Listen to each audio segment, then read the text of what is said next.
Assalamu alaikum. Welcome to another video tutorial from Masters Biology.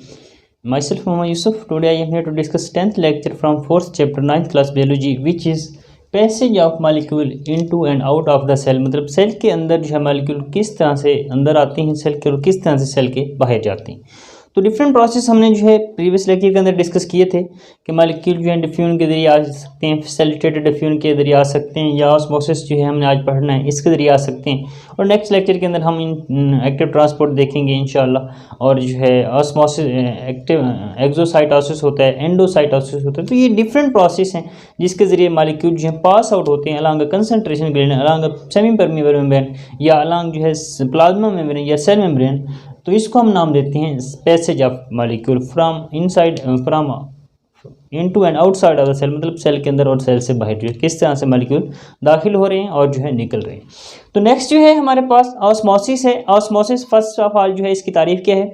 Osmosis में ये है कि मॉलिक्यूल मूव करते हैं, जबकि डिफ्यूजन में हमने अगर डिफ्यूजन की बात करें प्रीवियस लेक्चर की, तो उसमें हमने बात की थी कि मॉलिक्यूल जो है ज़्यादा एरिया वाले इलाके से कम एरिया वाले इलाके की तरफ जाते हैं, उसको हम नाम दिया था डिफ्यूजन का हमने।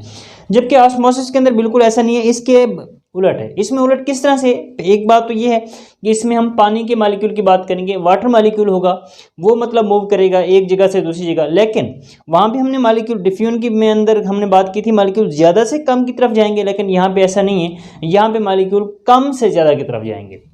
एक तो वाटर मॉलिक्यूल होगा, दूसरा कम से ज़्यादा की तरफ जाएंगे, मतलब जहाँ पे सोल्यूट की कंसंट्रेशन कम होगी वहाँ से जो है वो मूव करेगा जहाँ पे सोल्यूट की कंसंट्रेशन ज़्यादा होगी उसकी तरफ। तो कम सोल्यूट वाले कंसंट्रेशन वाले इलाके से ज़्यादा सोल्यूट वाले कंसंट्रेशन वाले इलाके की तरफ जो है मॉलिक्यूल मूव करेंगे, और जो है पानी के मॉलिक्यूल उसको हम नाम देते हैं ऑस्मोसिस का।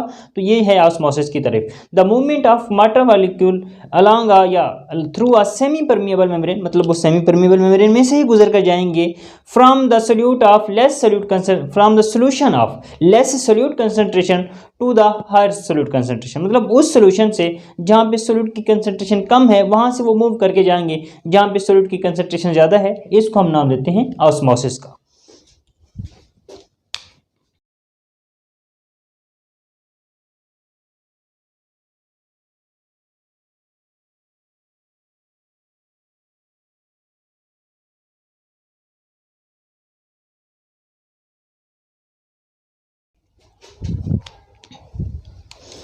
तो ऑस्मोसिस की हम बात कर रहे थे कि ऑस्मोसिस में मूवमेंट ऑफ वाटर मॉलिक्यूल हैं across a semi permeable membrane. एक सेमी परमिएबल मेम्ब्रेन मतलब प्लाज्मा मेम्ब्रेन में से गुजर कर जाएंगे from the solution of less solute concentration to the solution of higher solute concentration. मतलब जहाँ पे सोल्यूट की कंसंट्रेशन कम होगी वहाँ से वो मूव करके जाएंगे जहाँ पे सोल्यूट की कंसंट्रेशन जो है ज़्यादा होगी, मतलब ज़्यादा वाले सोल्यूट कंसंट्रेशन वाले एरिया की तरफ जाएंगे। जबकि हमने डिफ्यूजन में इसके बिल्कुल उलट बात की थी, वहाँ पर वाटर मॉलिक्यूल की भी बात नहीं थी, वहाँ पर सिर्फ ये था कि मॉलिक्यूल अपने ज़्यादा इर्तिका वाले एरिया से कम इर्तिका वाले एरिया की तरफ जो है जाएंगे, उसको हम नाम दिया था डिफ्यूजन को। ये जो है बिल्कुल उलट है। यहाँ पे जो है एक पानी के मॉलिक्यूल की बात करेंगे और जहाँ पे सोल्यूट की कंसंट्रेशन कम होगी वहाँ से वो जाएंगे जहाँ पे सोल्यूट की कंसंट्रेशन जो है ज़्यादा है। किस तरह से, फ़र्ज़ करें हमारे पास जो है ये एक जो है सेमी परमिएबल फ़र्ज़ करें मेम्ब्रेन है, और ये फ़र्ज़ करें हमारे पास जो है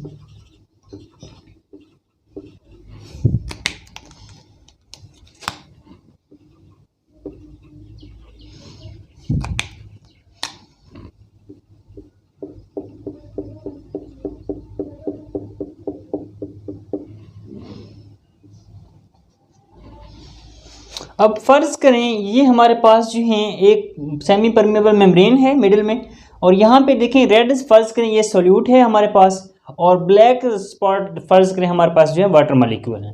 तो जहाँ पे हमने बात की है सोल्यूट की कंसंट्रेशन कम होगी वहाँ से मॉलिक्यूल मूव करके जाएंगे जहाँ पे सोल्यूट की कंसंट्रेशन ज़्यादा होगी। तो अब देखें सोल्यूट की कंसंट्रेशन जो है इस साइड पे जो है ज़्यादा है, इसलिए वाटर मॉलिक्यूल जिस साइड पे मैंने साइन ऑफ एरो लगाया है, मतलब यहाँ से वो इस साइड पे जा रहे हैं। क्यों जा रहे हैं? क्योंकि जहाँ पे सोल्यूट की कंसंट्रेशन कम है वहाँ से वो मूव करके जा रहे हैं जहाँ पे सोल्यूट की कंसंट्रेशन ज़्यादा है। तो इसको हम नाम देते हैं ऑस्मोसिस का। तो ये ऑस्मोसिस का, आई थिंक ऑस्मोसिस की जो है डेफिनेशन क्लियर होगी कि वाटर मॉलिक्यूल मूव कर रहे हैं जहाँ पे सोल्यूट की कंसंट्रेशन कम है वहाँ से वो मूव करेंगे जहाँ पे सोल्यूट की कंसंट्रेशन ज़्यादा होगी।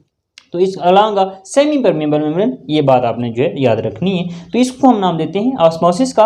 ऑस्मोसिस को समझने के लिए जो है हम टॉनिसिटी का जो है मुताला करते हैं। उसमें ये है कि जो है कंपेयर किया जाता है डिफरेंट सोल्यूशन वाले जो है इन्वायरमेंट को, किस तरह से उसको ये डिस्कस करते हैं। बेसिकली जो है 3 तरह के सोल्यूशन होते हैं। एक में ये है हाइपरटॉनिक सॉल्यूशन होता है। हाइपर का मतलब होता है ज्यादा, जहां पे सोल्यूट की कंसंट्रेशन ज्यादा होगी। क्या ज्यादा मतलब सोल्यूट, वो सोल्यूशन जहां पे सोल्यूट की कंसंट्रेशन ज्यादा होगी उसको हम नाम देते हैं हाइपरटॉनिक सॉल्यूशन।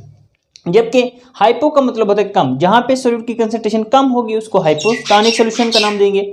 इसी तरह एक तीसरा जो है एक और सॉल्यूशन होता है जिसको आइसोटॉनिक सॉल्यूशन का नाम देते हैं, जहां पे सोल्यूट की कंसंट्रेशन जो है सॉल्वेंट के बराबर होती है, उसको हम नाम देते हैं आइसोटॉनिक सॉल्यूशन। तो बेसिकली जो है 3 तरह के जो है सॉल्यूशन जो है हम ऑस्मोसिस के अंदर डिस्कस करते हैं। एक होता है हाइपरटॉनिक, हाइपोटॉनिक और आइसोटॉनिक। हाइपरटॉनिक के अंदर सोल्यूट की कंसंट्रेशन ज्यादा होगी, हाइपोटॉनिक के अंदर सोल्यूट की कंसंट्रेशन कम होगी, और आइसोटॉनिक के अंदर सोल्यूट की कंसंट्रेशन ना कम होगी ना ज्यादा होगी, बल्कि एक कांस्टेंट इसमें होगी, मुतवाजन होगी, इक्विलिब्रियम की हालत में होगी।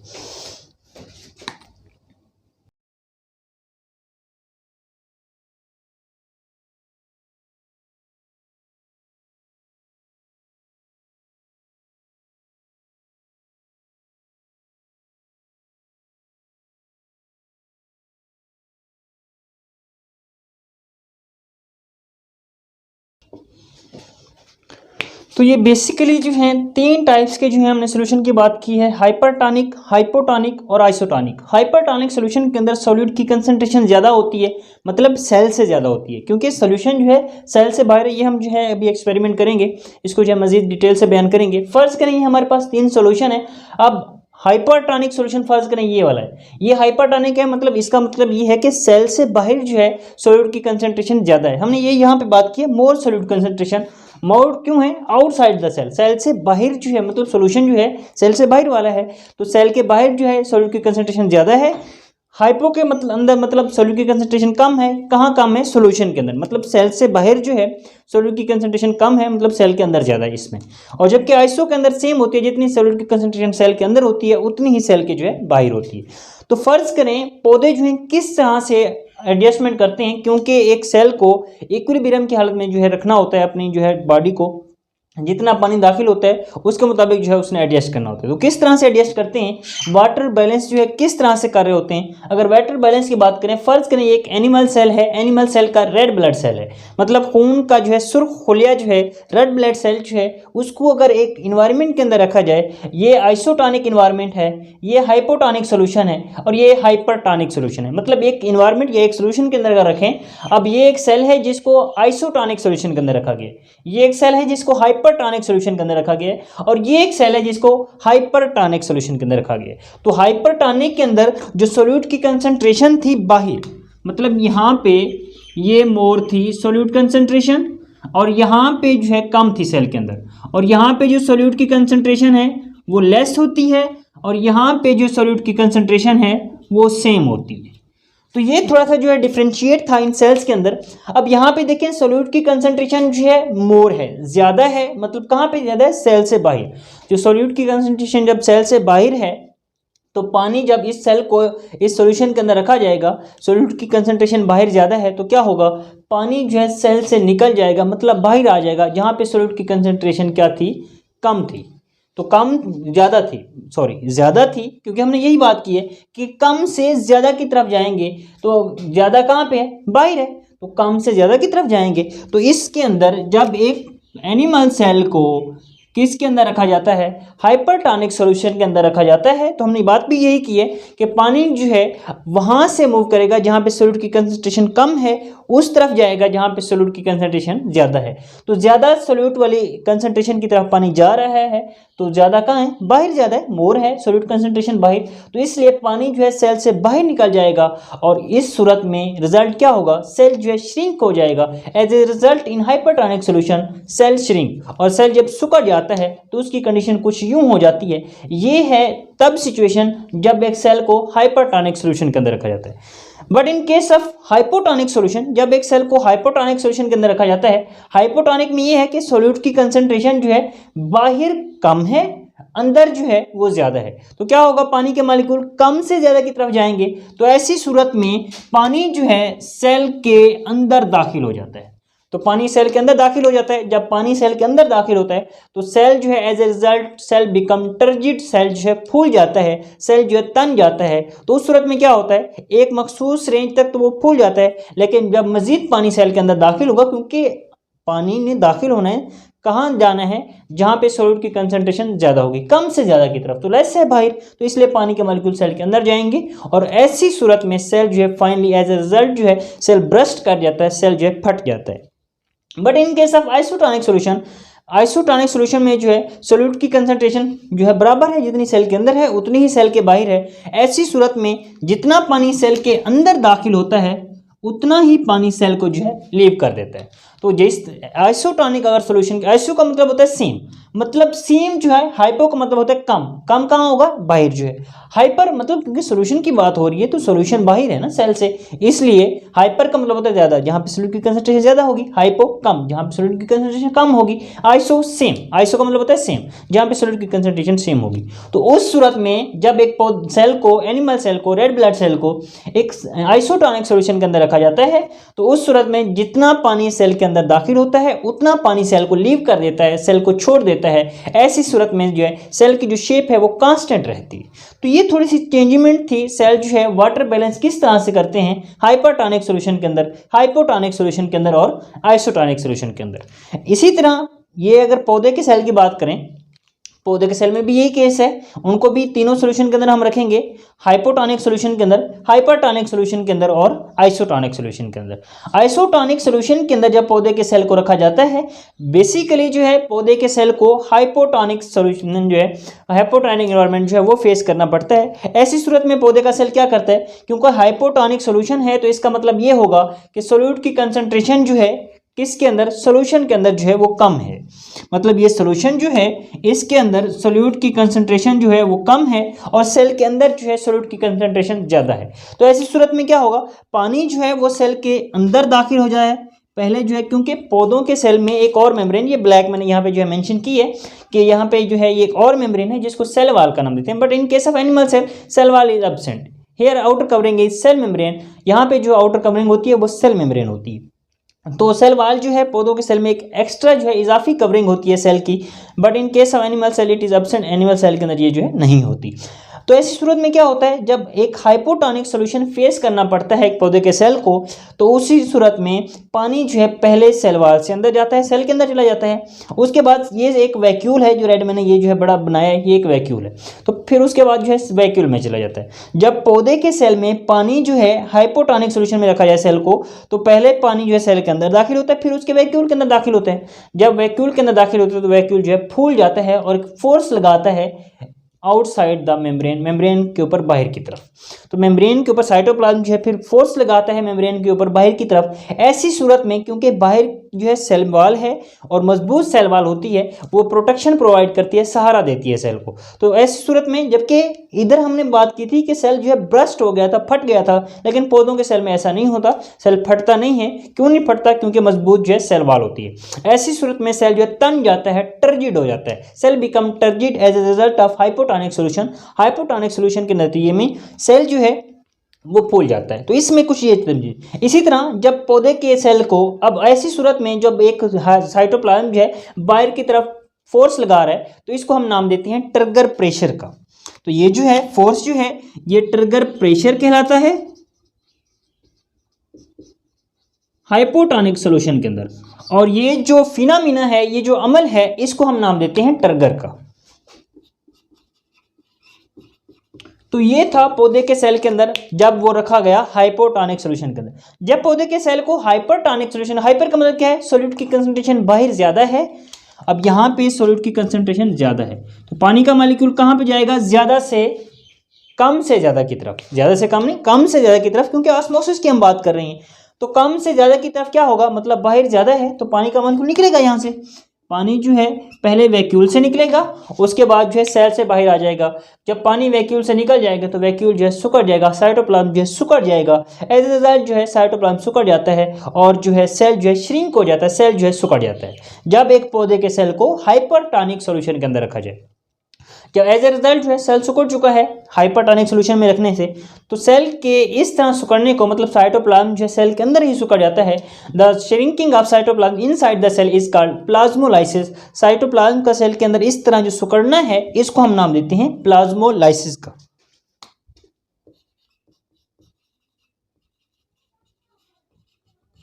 तो ये प्लाज्मोलाइसिस कहलाती है, मतलब सेल जो है साइटोप्लाज्म के अंदर ही साइटोप्लाज्म सेल के अंदर ही सिकुड़ गए और ये जो है प्लाज्मोलाइसिस कहलाता है ये फिनोमिना। जबकि एक पौधे के सेल को जब आइसोटोनिक सॉल्यूशन के अंदर रखा जाता है तो जितना पानी सेल के अंदर दाखिल होगा उतना पानी जो है सेल को लीव कर देता है। तो ऐसी सूरत में सेल जो है फ्लैसिड हो जाता है, मतलब ढीला हो जाता है, उसमें कोई खास चेंजेस जो है नहीं होती, सेल ढीला पड़ जाता है। तो ये थोड़ी सी चेंजेस थी एक सेल के अंदर, जब हमने एक पौधे के सेल को एक 3 सॉल्यूशन के अंदर रखा और एक एनिमल सेल को जो है तीनों सॉल्यूशन के अंदर रखा, तो जो है उनमें क्या चेंजेस हुई इनको जो है हमने डिस्कस किया है। पहले हमने बात की ऑस्मोसिस की, कि ऑस्मोसिस में जो है पानी का मॉलिक्यूल मूव करेगा उस एरिया से जहाँ पे सॉल्यूट की कंसंट्रेशन कम होगी वहाँ से वो मूव करके जाएगा उस सॉल्यूशन की तरफ जहाँ पे सॉल्यूट की कंसंट्रेशन ज़्यादा होगी। तो कम सॉल्यूट वाले एरिया से ज़्यादा सॉल्यूट वाले एरिया की तरफ पानी का मॉलिक्यूल जाएंगे, इसको हमने नाम दिया ऑस्मोसिस का। हमने बात की कि 3 तरह के सॉल्यूशन जो हैं होते हैं, एक जो है हाइपरटोनिक जहाँ पे सॉल्यूट की कंसंट्रेशन ज़्यादा होगी, हाइपोटोनिक जहाँ पे सॉल्यूट की कंसंट्रेशन कम होगी, और आइसोटोनिक जहाँ पे सॉल्यूट की कंसंट्रेशन जो है वो सेम होती है। इसके बाद हमने वाटर बैलेंस प्रॉब्लम डिस्कस की है एनिमल सेल के अंदर और लास्ट में जो है प्लांट सेल के अंदर। प्लांट सेल जो है किस तरह से जो है वाटर बैलेंस करते हैं अपने अंदर, और जो है एनिमल सेल जो है किस तरह से वाटर बैलेंस जो है करते हैं अपने अंदर। और हमने हर सेल को जो है तीनों सॉल्यूशन के अंदर रखा और रिजल्ट में देखा कि इसके अंदर जो है सेल की शेप जो थी वो कांस्टेंट रहती है, जबकि हाइपो के अंदर सेल जो है ब्रस्ट कर जाता है और हाइपर के अंदर सेल जो है श्रिंक हो जाता है। इसी तरह यही केस इधर जो है सेल जो है फ्लैसिड हो जाता है, मतलब ढीला पड़ जाता है। इसके अंदर जो है सेल जो है टर्जिड हो जाता है, क्योंकि फटता नहीं है। फटता क्यों नहीं है? क्योंकि मजबूत सेल वाल होती है। और इधर जो है सेल श्रिंक हो जाता है और साइटोप्लाज्म सिकुड़ जाता है, और साइटोप्लाज्म के इस तरह सिकुड़ने को जो है हमने नाम दिया था प्लाज्मोलाइसिस का।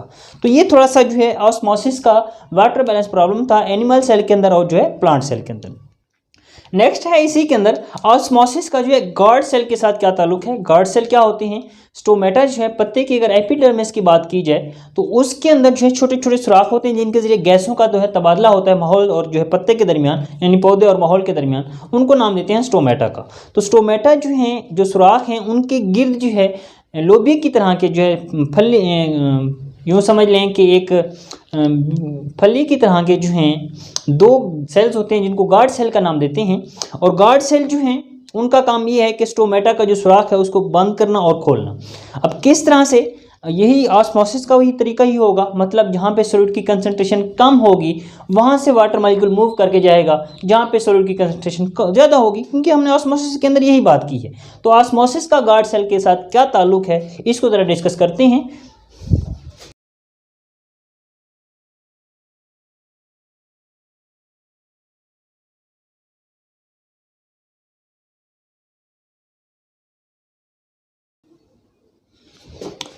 बेसिकली फ़र्ज़ करें ये पत्ते की एक एपिडर्मिस है, उसके अंदर जो है ये गार्ड सेल हैं। अब ये जो है दरमियान में ओपनिंग है इनके, इसको नाम देते हैं स्टोमेटा का। अब ये 2 गार्ड सेल हैं। अब ये फ़र्ज़ करें ओपन गार्ड सेल है और ये जो है क्लोज सेल है। ऑस्मोसिस का गार्ड सेल के क्या ताल्लुक है? दिन के वक्त पौधे जो है फोटोसिंथेसिस कर रहे होते हैं, मतलब ग्लूकोज तैयार कर रहे होते हैं। फोटोसिंथेसिस एक वो अमल है जिसमें पौधे जो है खुराक तैयार करते हैं। क्या तैयार करते हैं? खुराक, मतलब ग्लूकोज तैयार कर रहे होते हैं। तो ग्लूकोज तैयार करते हैं तो गार्ड सेल में ग्लूकोज की कंसंट्रेशन जो है ज़्यादा होती है दिन के वक्त, क्योंकि फोटोसिंथेसिस हो रही है। और फोटोसिंथेसिस सिर्फ दिन के वक्त, फोटो का मतलब होता है लाइट, मतलब वो रिएक्शन जो लाइट की मौजूदगी में हो रहा है वो फोटोसिंथेसिस कहलाता है और इसमें खुराक को तैयार किया जाता है। तो वो सिर्फ दिन के वक्त होता है, रात के वक्त नहीं होता। तो दिन के वक्त जब जो है पौधे फोटोसिंथेसिस करते हैं तो गार्ड सेल के अंदर सॉल्यूट, अब ग्लूकोज एक सॉल्यूट है तो सॉल्यूट की कंसंट्रेशन गार्ड सेल के अंदर जो है ज़्यादा होती है। जब सॉल्यूट की कंसंट्रेशन गार्ड सेल के अंदर ज़्यादा होगी तो पानी मॉलिक्यूल कम से ज़्यादा की तरफ जाएगा। साथ वाले एपिडर्मल सेल में सॉल्यूट की कंसंट्रेशन कम होती है, तो उस सूरत में सॉल्यूट जो है जो कम है जहाँ वहाँ उससे जो है पानी के मॉलिक्यूल मूव करते हैं जहाँ पे सॉल्यूट की कंसंट्रेशन ज़्यादा है उसकी तरफ, क्योंकि ऑस्मोसिस का प्रोसेस है। तो ऐसी सूरत में जब पानी जो है गार्ड सेल के अंदर दाखिल होगा तो गार्ड सेल जो है फूल जाते हैं, तन जाते हैं, और as a result the opening between them is open, जो सुराख है इनके दरमियान वो भी ओपन हो जाता है, खुल जाता है, और ऐसी सूरत को स्टोमेटा का खुलना कहते हैं, स्टोमेटा खुल जाते हैं। जबकि but in case of at night, ये तो था दिन के वक्त, लेकिन अगर रात की बात की जाए, क्योंकि रात के वक्त रोशनी नहीं होती और फोटोसिंथेसिस नहीं हो रही होती, तब जो है सॉल्यूट की कंसंट्रेशन गार्ड सेल के अंदर कम होती है, तब जो है पानी गार्ड सेल से निकल जाता है, और ऐसी सूरत में गार्ड सेल जो है फ्लैसिड हो जाते हैं, ढीले पड़ जाते हैं, और जो है सुकड़ जाते हैं, और उनके दरमियान जो सुराख है, ओपनिंग जो है वो बंद हो जाता है। तो ये थोड़ा सा ऑस्मोसिस का ताल्लुक था गार्ड सेल के साथ, कि गार्ड सेल जो है ऑस्मोसिस में किस तरह से जो है रोल प्ले कर रहे होते हैं। इसके अलावा जो है एप्लीकेशन है सेमी परमिएबल मेम्ब्रेन की, मतलब इतलाक किस तरह से। सेमी परमिएबल मेम्ब्रेन ऑलरेडी जो है हम डिस्कस कर चुके हैं कि वो जो है एक बैरियर के तौर पर जो है काम करती है, और चंद मालिक्यूल को जो है गुजरने देती है और चंद को गुजरने नहीं देती।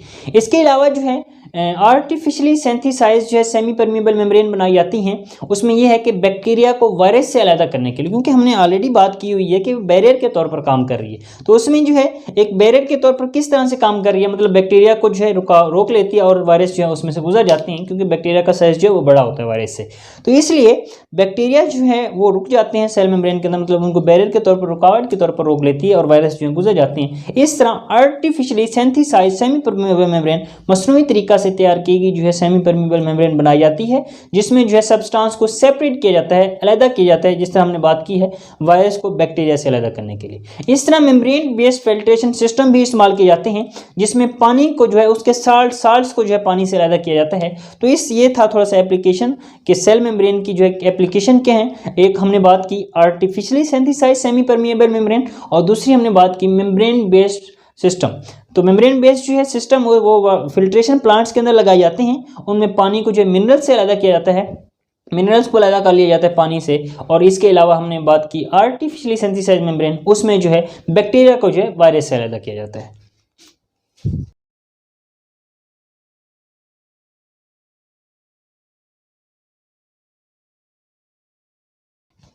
तो ये थे दोनों artificially synthesise semi permeable membrane, जिसमें हम बैक्टीरिया को वायरस से अलग करते हैं, और जो है membrane based filtration system, membrane based filtration system होते हैं, इसमें जो है साल्ट्स को जो है पानी से अलग किया जाता है।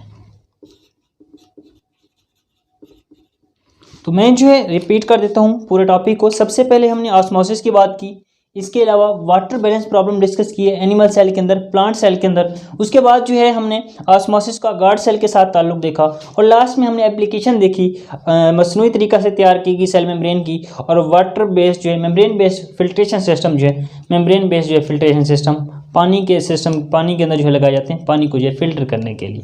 तो ये थोड़ा सा हम जो है दोबारा से रिपीट कर लेता हूँ मैं। ऑस्मोसिस की बात की हमने कि ऑस्मोसिस क्या है। ऑस्मोसिस में वाटर मॉलिक्यूल जो है मूव करते हैं across a semi permeable membrane, semi permeable membrane में से गुजरेंगी, कहाँ से, जहाँ पे सॉल्यूट की कंसंट्रेशन कम होगी वहाँ से वो जाएंगे उस तरफ जहाँ पे सॉल्यूट की कंसंट्रेशन ज़्यादा होगी, तो ज़्यादा की तरफ जाएंगे कम से। तो movement of molecule from the semi across a semi permeable membrane from the solution of less solute concentration to the solution of higher solute concentration. तो जहाँ पे सॉल्यूट की कंसंट्रेशन कम है वहाँ से वो जा रहे हैं ज़्यादा सॉल्यूट कंसंट्रेशन वाले एरिया की तरफ। ऑस्मोसिस को समझने के लिए टॉनिसिटी का जो है मुताला करते हैं, उसमें जो है दो सॉल्यूशन को कंपेयर किया जाता है, मवाजना किया जाता है। किस तरह से, हमारे पास फर्ज करें 3 सॉल्यूशन है, हाइपरटॉनिक, हाइपोटॉनिक और आइसोटॉनिक। हाइपरटॉनिक की अगर बात करें तो इसके अंदर सॉल्यूट की कंसंट्रेशन ज़्यादा है, जबकि हाइपो के अंदर सॉल्यूट की कंसंट्रेशन कम है, और जबकि आइसो के अंदर सॉल्यूट की कंसंट्रेशन सेम है। किसके सेम है, मतलब सेल के, सेल और सॉल्यूशन जो है उसको हम कंपेयर कर रहे हैं। अब सॉल्यूट की कंसंट्रेशन सेल के बाहर ज़्यादा है, हाइपर के अंदर मतलब सॉल्यूशन के अंदर ज़्यादा है, हाइपो के अंदर सेल्स के मतलब अंदर ज़्यादा है, सेल के बाहर कम है, और आइसो के अंदर मतलब जितनी सेल के अंदर है सॉल्यूट की कंसंट्रेशन उतनी ही सेल के बाहर है। फर्ज करें हमारे पास ये एक एनिमल सेल है, रेड ब्लड सेल, उसको जब सॉल्यूशन के अंदर रखा जाता है, एक हाइपरटॉनिक सॉल्यूशन है, एक हाइपोटॉनिक है और एक आइसोटॉनिक है। हाइपरटॉनिक के अंदर जब एक इसको रखेंगे सेल को, तो क्योंकि हाइपर के अंदर सॉल्यूट की कंसंट्रेशन बाहर ज़्यादा है, तो हमने ये बात की है जहाँ पे सॉल्यूट की कंसंट्रेशन ज़्यादा होगी पानी उस तरफ जाएगा, तो पानी सेल के अंदर से बाहर निकल के सॉल्यूशन में चला जाता है। ऐसी सूरत में सेल जो है श्रिंक हो जाता है, सुकड़ जाता है। जबकि हाइपो के अंदर पानी, क्योंकि सॉल्यूट की कंसंट्रेशन अंदर ज़्यादा है सेल के, इसलिए पानी इसमें से गुजर के सेल के अंदर चला जाता है और सेल फूल जाता है। फाइनली जो है सेल ब्रस्ट हो जाता है, फट जाता है। और आइसोटॉनिक के अंदर जितना पानी सेल के अंदर दाखिल होता है उतना ही सेल को लीव कर देता है, और ऐसी सूरत में जो है सेल जो है कांस्टेंट रहता है, सेल की शेप जो है चेंज नहीं होती। इसी तरह प्लांट सेल की हमने बात की है। प्लांट सेल के अंदर जब पौधे के सेल को एक हाइपरटोनिक सॉल्यूशन के अंदर रखा जाता है तो पौधे के सेल उसी तरह पानी बाहर निकल जाएगा और सेल जो है सिकुड़ जाता है, और साइटोप्लाज्म भी सिकुड़ जाता है। जब साइटोप्लाज्म सिकुड़ता है, पानी पहले वैक्यूल से सेल से बाहर, वैक्यूल से बाहर आकर सेल से बाहर चला जाता है, और वैक्यूल भी सिकुड़ जाता है और साइटोप्लाज्म भी सिकुड़ जाता है। साइटोप्लाज्म का इस तरह से सिकुड़ना, the shrinking of cytoplasm inside the cell is called plasmolysis, इसको जो है प्लाज्मोलाइसिस का नाम देते हैं। जब हाइपोटोनिक सॉल्यूशन के अंदर रखा जाएगा तो पानी जो है सेल के अंदर दाखिल होता है और सेल तन जाता है, लेकिन एनिमल सेल की तरह फटता नहीं है क्योंकि मजबूत सेल वाल होती है यहाँ पे, तो सेल फूल जाता है। जबकि आइसोटोनिक सॉल्यूशन के अंदर सेल जो फ्लैसिड हो जाता है, ढीला पड़ जाता है। ऑस्मोसिस का गार्ड सेल के साथ ताल्लुक की हमने बात की कि गार्ड सेल जो हैं स्टोमेटा के गिर्द जो हैं दीवार जो है उसको हम गार्ड सेल का नाम देते हैं। और दो सेल्स होते हैं, एक स्टोमेटा के गिर्द, और इनका काम जो है स्टोमेटा की हिफाजत करना होता है। बेसिकली दिन के वक्त जो है ऑस्मोसिस का गार्ड सेल के साथ किस तरह ताल्लुक है, दिन के वक्त क्योंकि ग्लूकोज तैयार कर रहे होते हैं पौधे, तो गार्ड सेल के अंदर ग्लूकोज ज़्यादा होता है, इसलिए साथ वाले जो एपिडर्मल सेल हैं उनमें से पानी गार्ड सेल के अंदर चला जाता है और गार्ड सेल जो है फूल जाते हैं। ऐसी सूरत में स्टोमेटा का जो सुराख है वो ओपन हो जाता है। जबकि रात के वक्त जब फोटोसिंथेसिस नहीं हो रही होती तब सोल्यूट की कंसंट्रेशन गार्ड सेल के अंदर कम होती है, तो इस सूरत में गार्ड सेल से पानी निकल जाता है सेल से बाहर, और गार्ड सेल जो है फ्लैसिड रहते हैं, ढीले पड़ जाते हैं और फाइनली जो है चिपक जाते हैं, और उनके दरमियान जो सुराख है ओपनिंग जो है वो क्लोज हो जाता है। इसके बाद हमने एप्लीकेशन डिस्कस की सेमी परमेबल मेम्ब्रेन की, कि artificially synthesize semi permeable membrane जो है यूज़ की जाती है बैक्टीरिया को वायरस से अलग करने के लिए। इसके अलावा membrane based filtration system use किए जाते हैं वाटर से मिनरल साल्ट्स को जो है अलग करने के लिए, और जब वाटर को साल्ट से अलग किया जाता है तो इस प्रोसेस को हम नाम देते हैं रिवर्स ऑस्मोसिस का। ये जो प्रोसेस है ये रिवर्स ऑस्मोसिस कहलाता है। तो ये था हमारा आज का टॉपिक जिसमें हमने ऑस्मोसिस जो है उसको डिटेल से डिस्कस किया कि ऑस्मोसिस क्या थी, और जो है ऑस्मोसिस वाटर बैलेंस प्रॉब्लम जो है प्लांट सेल और एनिमल सेल किस तरह से करते हैं, गार्ड सेल का जो ऑस्मोसिस का क्या ताल्लुक है, और जो है एप्लीकेशन क्या है सेमी परमेबल मेम्ब्रेन की। तो किसी भी क्वेश्चन के लिए कमेंट्स बॉक्स में जो है क्वेश्चन जो है वो कमेंट करें। Thank you for watching.